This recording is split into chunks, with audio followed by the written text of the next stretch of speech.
and inshallah with proof and evidence for why we must give all of these rights.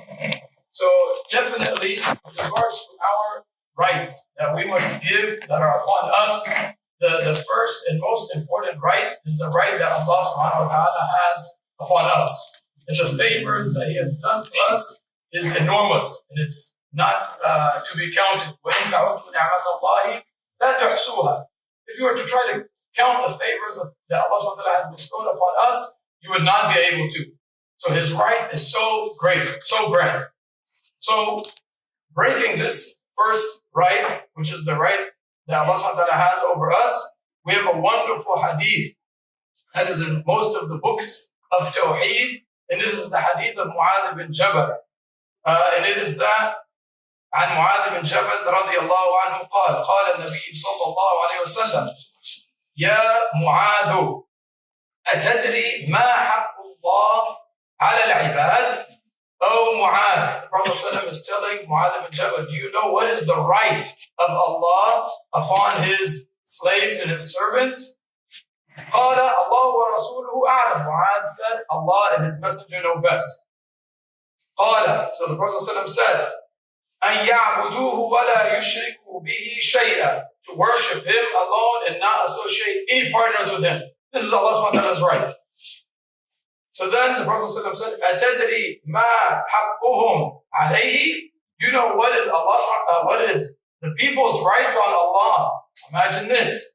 قال الله ورسوله أعلم. He said again, Allah and His Messenger know best. He said, ألا يعذبوهم, that He does not torture them. What is the side note? Of course, He will not torture His slaves if they do what? Do not associate partners with Him. So the right that Allah has over us is that we worship Him alone. 100% sincerely, we have full tawakkul and reliance upon Him alone. This is the right of Allah subhanahu wa ta'ala upon us. So that takes us to, of course, the ibadat that we have to do. In the 5 ibadat that Islam was built upon. Our salah, our siyam, our zakat, our hajj. And starting with the shahadatain, to bear witness that Allah subhanahu wa ta'ala is the only Lord and there is no Lords worthy of worship except Him. And that Muhammad sallallahu alayhi wa sallam is the final messenger of Allah subhanahu wa ta'ala. That leads us to the second haqq. The second haqq is the haqq of Rasulullah sallallahu alayhi wa sallam upon us. Allah subhanahu wa ta'ala says in many different ayat in the Quran that we must obey Him, Allah subhanahu wa ta'ala, and obey Rasulullah sallallahu alayhi wa sallam. And He says, وَمَا آتَاكُمُ الرَّسُولُ فَخُذُوهُ وَمَا نَهَاكُمْ عَنْهُ فَانْتَهُوا. Allah subhanahu wa ta'ala is commanding us, saying whatever He ﷺ gives us, which is His sunnah, His sayings, His actions, what He allows, what He did, whatever He gives us, we need to take it. Command from Allah subhanahu wa ta'ala. And whatever He forbids us from, we need to stay away from it. So this is the haqq of the Rasul sallallahu upon us. And the Prophet sallallahu said, كلكم يدخل الجنة إلا من أبى. Everyone will enter Jannah except the one who does not want to, the one who refuses to. Imagine. So they asked Him, قالوا يا رسول الله ومن يأبى? Who will not want to enter Jannah? قال من أطاعني دخل الجنة ومن عصاني فقد أبى. The one who obeys me will enter Jannah, and the one who disobeys me will not enter Jannah. Very simple. So this is His right, to be obeyed, to follow His sunnah, and to live your life in accordance to what He brought us. He also said, عليه الصلاة والسلام, لا يسمع بي يهودي ولا نصراني ثم لا يؤمن بالذي جئت به إلا دخل النار. No Jew or Christian will hear of me, and they will not obey and take what I have come with, except that he will enter Jahannam. Another clear command that we must follow and take the sunnah of the Prophet. After you have the haqq of Allah and the haqq of the Prophet, you have an ayah that ties this, number 1 and number 2 and number 3. And this ayah is an ayah that we hear every Yom al-Jum'ah. Thus, it was an ayah that was recited by the Prophet every Yom Jum'ah, and it's been chained all the way till nowadays, 1400 years, that the khutbah are still saying this ayah. What is this ayah? يَا أَيُّهَا الَّذِينَ آمَنُوا أَطِيعُوا اللَّهَ وَأَطِيعُوا الرَّسُولَ وَأُولُو الْأَمْرِ مِنكُمْ. Oh, you who believe, obey Allah and obey His Messenger and obey those who have authority over you. This is a haqq that a lot of people don't like to talk about or start getting nervous about, and just they don't feel like this haqq needs to be given. But it's a command from Allah subhanahu wa ta'ala. And I have many, many ahadith that I can go over with regards to this, giving the right to those who have authority over you. But just for time's sake, I will just go over one hadith. And it is a hadith on عن ابن مسعود رضي الله عنه قال قال رسول الله صلى الله عليه وسلم إنها ستكون بعدي أثرة وأمور تنكرونها. The Prophet ﷺ is telling Abdullah bin Mas'ud that there will be a time after me, that there will be people in charge of you, and you will hate the things that these people are doing. These people that are in charge of you, you will hate the things that they are doing. قالوا يا رسول الله كيف تأمر من أدرك منا ذلك. Oh, Rasulullah sallallahu alaihi wasallam, what do you advise us to do if we live to be in that time that there's people above us?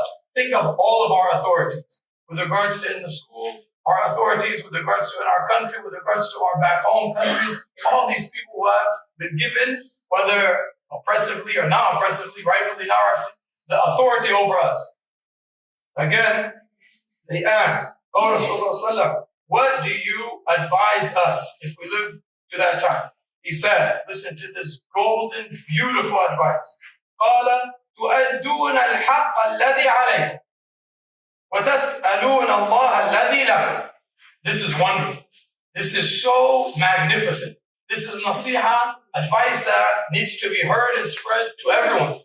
The Prophet ﷺ said, you give them, these people in authority figure, whether it's Beam or whether it's rulers of our own country here, our back home country, whoever, you give them your right. Give them, their right. Give them their right. So right now, we have a contract, we're getting paid to work from this time to this time. We live in this country, the speed limit is like this. The rules are like this. The tax is like this. We give them their right. We give them what they ask. What if they oppress us? Then what do we do? What did the Prophet ﷺ advise? That is what we do. We do not do what our desire or our hawa tells us to do. What we do is we ask of Allah subhanahu wa ta'ala for our right. Our right. We wait Yawm al-Qiyamah for our right. So many discussions. Unbelievable, but so many discussions.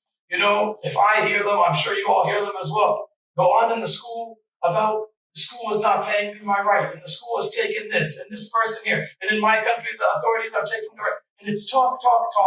It is as if the people want their right now in the dunya. That's not the advice of Rasulullah sallallahu alaihi wasallam. The advice of Rasulullah sallallahu alaihi wasallam is that you give them their right. Even if they oppress you, even if they take from you, even if they don't belong in that position. Like I said, I have many ahadith in line with this. To be honest, since I'm a little bit motivated, let me just say one other one, translated in English, is that Hudayfa ibn al-Yaman, he was known to always ask the Prophet ﷺ about the shar and about the fitan.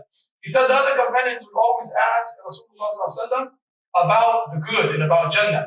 So I would always ask him about the fitan in fear that I might fall into the fitan. So Hudayfa radiallahu anhu, he said that the Prophet ﷺ said, there will be leaders who will not be guided by my guidance and who will not adopt my sunnah. So maybe Muslims, maybe not Muslims, but there are people who don't follow the sunnah of the Prophet ﷺ.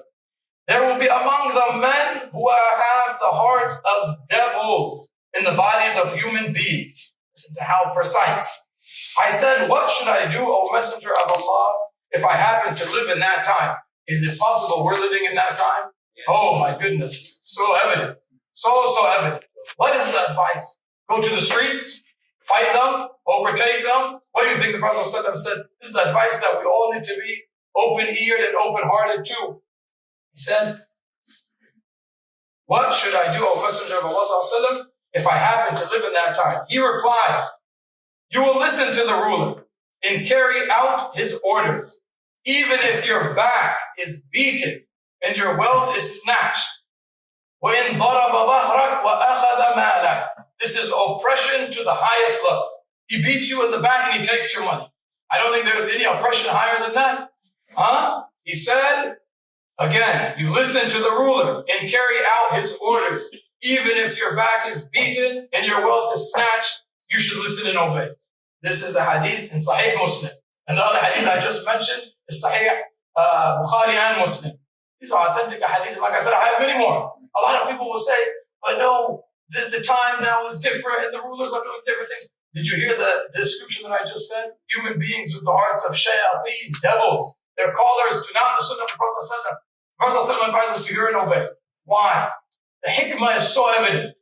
Or else there will be fasad, destruction in the world. Has there been destruction after people have gone away from the sunnah? No one will deny. Has there been positive change? No one will say yes. So when we stick to the deen and the sunnah, it becomes easy. So we have the haqq of Allah, the haqq of the Prophet, the haqq of our rulers and the people in authority over us. A lot of people have questions in their mind, I'm sure. Like I said, I have many ahadith. And alhamdulillah, we all be quiet when it comes to qala Allah, qala Rasulullah. That is what's beautiful about our religion. But whoever wants to talk, we can talk to each other. With this one, we have also the haqq of the ulama, the haqq of our scholars. In the Prophet ﷺ, he said, وَإِنَّ فَضْلَ الْعَالِمِ عَلَى الْعَابِدِ كَفَضْلِ الْقَمَرِ لَيْلَةَ الْبَدْرِ عَلَى سَائِرِ الْكَوَاكِبِ. The status or the right or the place of the scholar upon the rest of the people is like the moon on a full moon in the middle of the month when that moon is full and bright compared to all the other planets that you can't even really see. That moon is the biggest and the fullest and the brightest. That is the right and the position and the status that the ulama have upon us. And many of the sayings of the Salaf is that we Muslims are more in need of the ulama than we are of food and drink. And how beautiful and precise is the saying that is. You know, I lived in America 25 years, and a lot of you lived in Britain and other Western countries where the ulama are scarce. Maybe even we don't consider them ulama. And man, we would eat and drink very easily over there, having no problem. But to find the proper fatwa, so difficult. And you live your life always in doubt. Am I eating things that are halal? Is my money halal? Is where I'm living halal? Is this halal? Is the bank halal? We don't even know. We're more in need of the ilm of the ulama than we are of food and drink. And this is the big ni'mah that we have that a lot of people do not realize. Wallahu musta'an. After that, we have the right of our parents, specifically, of course, our mothers and our fathers, and many ayat in the Quran about this. I will just mention one. Allah subhanahu wa ta'ala says in Surah Al-Isra, وَقَضَى رَبُّكَ أَلَّا تَعْبُدُوا إِلَّا إِيَّاهُ وَبِالْوَالِدَيْنِ إِحْسَانًا. This is a grand ayat. Allah subhanahu wa ta'ala, He's proclaiming that you worship none other than Him. And right after He says, and with your parents, have good treatment. Right after, there's a command from Allah, right after Tawheed, and having to believe in the oneness of Allah, is that you have good treatment to your parents. Of course, the other hadith is very known when the man came to the Prophet ﷺ, and he said, who has more favor upon me for my good companionship? And he said, your mother. He said, then who? He said, your mother. He said, then who? He said, your mother.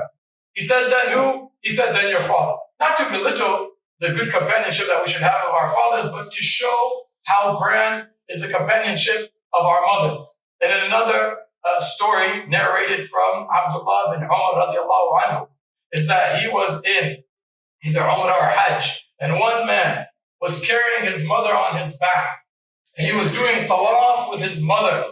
And he came to Abdullah bin Umar and he told him that I've been walking with my mother on my back and doing tawaf. Imagine how hard is that to do on your own. But imagine with somebody on your back. He said, have I given her her right? Have I given my mother her right? So he said, not even one contraction. You have not even given her one contraction. You know, when the women, of course, are in labor, how many contractions? This is just some of the pain that she feels. Not let alone that she gives birth to the baby and takes care of the baby. Not even one contraction. So the parents' right, very, very high. Also, the father's right is very much, we have a hadith of the Prophet ﷺ when a Bedouin came to the Prophet ﷺ and he said, my father wants to take all my wealth. So the Prophet ﷺ, he told him, you and your wealth are for your father. Everything is for your father. And this hadith has so much explanation. One thing that must be said about it is that there's another hadith that we could correlate with this hadith. That Aisha radiallahu anha, she said, your children are a gift from Allah to you. He bestows female offspring upon whom He wills, and bestows male offspring upon whom He wills. So they and their wealth are for you, if you have need of it. Very important note, because it could be that some fathers are, unjustly using this hadith and taking everything, take the car, take the house, you don't know the Prophet ﷺ said everything is for me. No, this if you're in need of it, no doubt. And this Bedouin man who came to the Prophet ﷺ, he was definitely wronging his father, and that he did not want to give him from his wealth. So the Prophet ﷺ said what he said. After this, we have, of course, the husband and the wife. And the wife has huquq on the husband, no doubt about it. The husband is commanded from the Prophet ﷺ to treat her in the kindest way and to give her good treatment. And when he eats, she should eat the best of foods with him. And when he dresses, he should dress her in the best of way. So the right that the woman has, the wife over her husband, is known. But some people do not know the right of the wife, the right of the husband that he has over his wife. So I want to mention some of these very quickly. The Prophet ﷺ, he said the meaning of, if a woman offers her 5 daily prayers and fasts her month and guards her chastity and obeys her husband, she will enter paradise from whichever of its gates she wants. So this is a right that the husband has over his wife, is that she obeys him. Also, a hadith from Salama, one of the wives of the Prophet ﷺ, she said, the Messenger of Allah ﷺ said, I'm going to just say the meaning of, any woman who dies when her husband is pleased with her will enter paradise. Another hadith, Abu Hurairah radiallahu anhu, said that the Prophet said the meaning of, if I were to order anyone to prostrate to anyone, I would have ordered women to prostrate to their husbands. And this is a Hasan hadith. It's also narrated by Abu Dawood with another wording. I would have ordered women to prostrate to their husbands. Here's some more explanation. Because of the rights that Allah has given them over them. So of course, we know that we don't prostrate to anyone except Allah subhanahu wa ta'ala. We don't bow to anyone except Allah subhanahu wa ta'ala. But this is to show how much right the husband has over his wife. Moving on. Famous hadith about Abu Darda and Salman al-Farisi. And I'm just going to go quickly through the hadith. Is that Salman al-Farisi went to visit his friend Abu Darda. And when he came to his house, he found the wife of Abu Darda at the door. And she was in an unkept manner. So he asked her, why are you like in this status, in this unkept status? And Allah Alam, it's very possible this was before the ayat of hijab and like this. So he saw her and was questioning why she in this. So she said, Abu Darda, paraphrasing, he has no need for this dunya anymore. He's given up this dunya. So thus he has forgotten about her as well. He has no care about her, how she keeps herself and like this. So the story goes on that he stayed with Abu Darda and he was going to his house and he was going to eat with him. So Abu Darda offered the food to Salman al-Farisi and Salman told him, why aren't you eating with me? He said, I'm fasting. So Abu Darda told him, Salman al-Farisi told him, no, then I will not eat. So then Abu Darda said, okay, then I will break my fast and eat with you. And then he was going to stay over the night, Salman al-Farisi. So he realized they were resting. And Abu Darda got up very early, in the earliest stages of the night to pray. Qiyamul Layl, nothing wrong with this, and nothing wrong with fasting as well. So Salman al-Farisi told him, go back to sleep. So he was surprised, but he went back to sleep. Then later, Salman al-Farisi woke him up, and he told him, now we can get up to pray. So this kind of had Abu Darda confused. He's doing ibadat, he's in line with the sunnah, he's not doing any problems. So Salman al-Farisi, he told him this famous line. He said, Inna li rabbika alayka haq, wa li nafsika alayka haq, wa li ahlika alayka haq, fa'a'ti kulla dhi haqqin haqquk. Very important. So Abu Darda, he's confused, he's a little bit frustrated. He goes to the Prophet ﷺ after hearing this.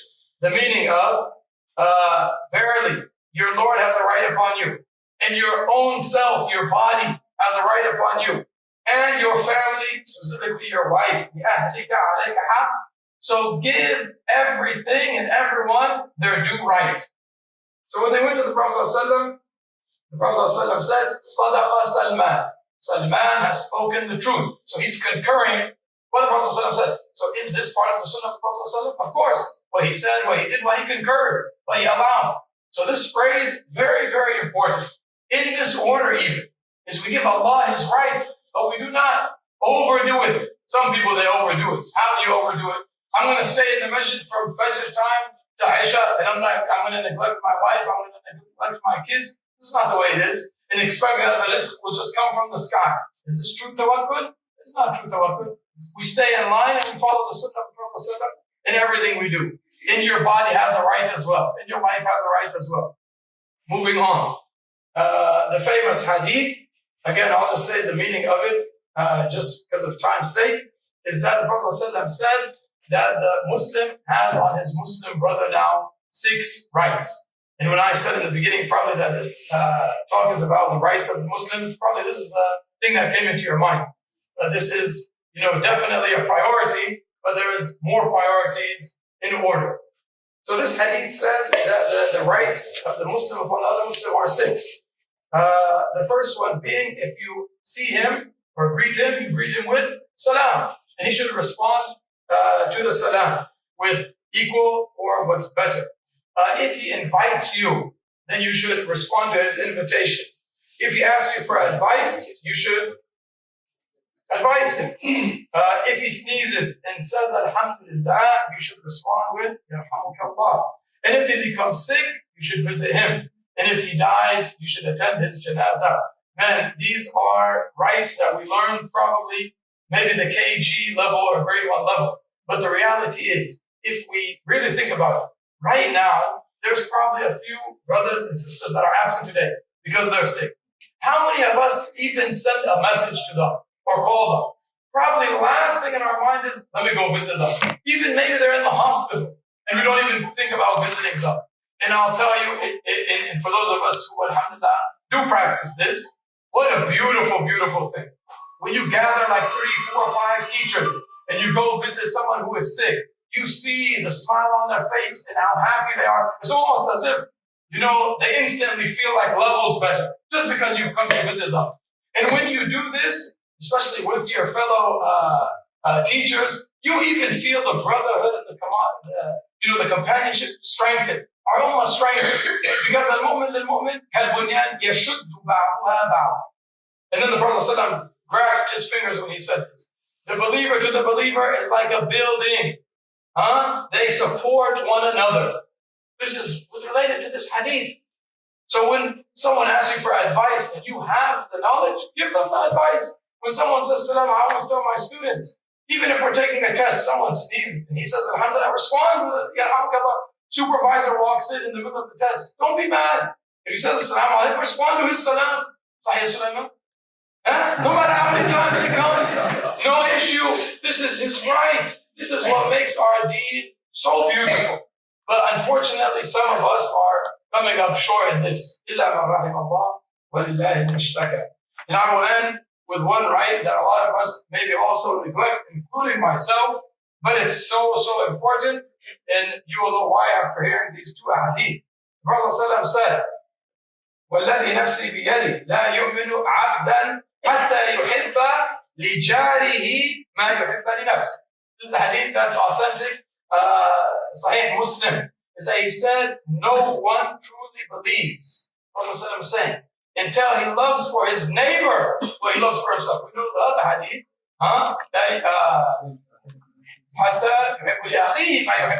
okay, what about his neighbor? None of you truly believe. Listen to this hadith. The Prophet ﷺ, he said, مَا زَالَ جِبْرِيلُ يُوصِينِي بِالْجَارِ حَتَّى ظَنَنْتُ أَنَّهُ سَيُوَرِّثُهُ. He said, Jibreel alayhi kept coming to me and advising me about the right and the status of your neighbor until I thought that one time he's going to come down and tell me that he's going to inherit from me. This is a huge deal that a lot of us neglect. One woman, she's going to enter Jahannam and she prays and she fasts and she does all this extra good. Why is she going to enter Jahannam? Prophet ﷺ said, because of how she slanders and curses and backbites her neighbor. So the status and the right of our neighbor is huge. And a quick overview now so I could just wrap up all of these rights in order. The right that Allah subhanahu wa ta'ala has over us, the Prophet ﷺ has over us, the rulers and the people in authority, in combination with also the ulama, our scholars, our parents, the wife and the husband, also the children as well, obviously have a right.